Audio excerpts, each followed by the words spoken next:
Pinjol akan segera ditutup jika investigasi OJK berhasil. Apa sih maksudnya? Oke, akhir-akhir ini banyak banget kita mendengar terkait masalah OJK melakukan investigasi dan lain sebagainya.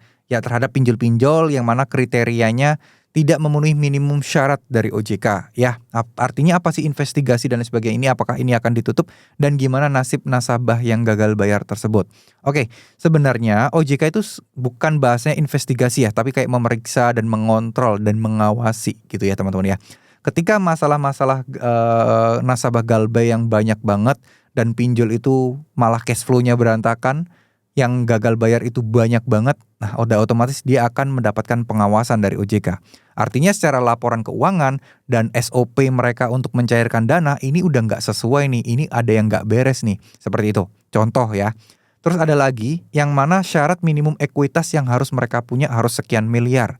Nah kalau itu tidak terpenuhi ya pasti akan bermasalah tuh dengan OJK. Ujung-ujungnya apa? Ditahan, kegiatan operasionalnya ditahan dulu biasanya. Pertama mungkin diberikan surat peringatan dulu. Lalu kemudian ditahan ya, nggak boleh beroperasi dulu, nggak boleh meminjam-minjamkan dulu ya, mungkin cuma bolehnya untuk menagih, ya itu hal yang wajar teman-teman ya.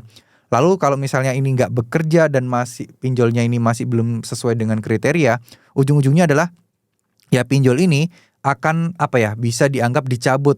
Nah kalau udah dicabut gimana nasib nasabah yang gagal bayar? Ada dua opsi. Yang pertama ya akan otomatis lunas, nggak ada kegiatan nggak operasional, ya akan gitu aja, akan mengambang utang-utang mereka. Yang kedua, kalau misalnya ini perusahaan dibeli perusahaan lain, pinjol lain, artinya ya utang kalian masih akan terus ada dan proses penagihan juga masih ada. Jadi masalah ini sebenarnya nggak perlu kita pusingin ya teman-teman, nggak perlu kita pikirkan. Kita fokus aja deh untuk memperbaiki finansial kita, mencari pekerjaan sampingan, mencari usaha sampingan yang ujung-ujungnya adalah untuk ke apa ya, rezeki kita gitu loh, untuk rezeki kita untuk menambah biaya untuk mendapatkan uang untuk membayar biaya-biaya yang harus kita bayar gitu. Ya, saya cuma saran perbanyak doa, perbanyak ibadah, insya Allah semuanya akan baik-baik saja, insya Allah pasti akan ada jalan, insya Allah pasti akan ada solusi. Ya, intinya kejar jalur langit, jangan cuman diem aja, jangan cuman pasrah aja, minta pertolongan sama Allah terus, pasti akan ada jalan ke depannya. Terima kasih, wassalamualaikum warahmatullahi wabarakatuh.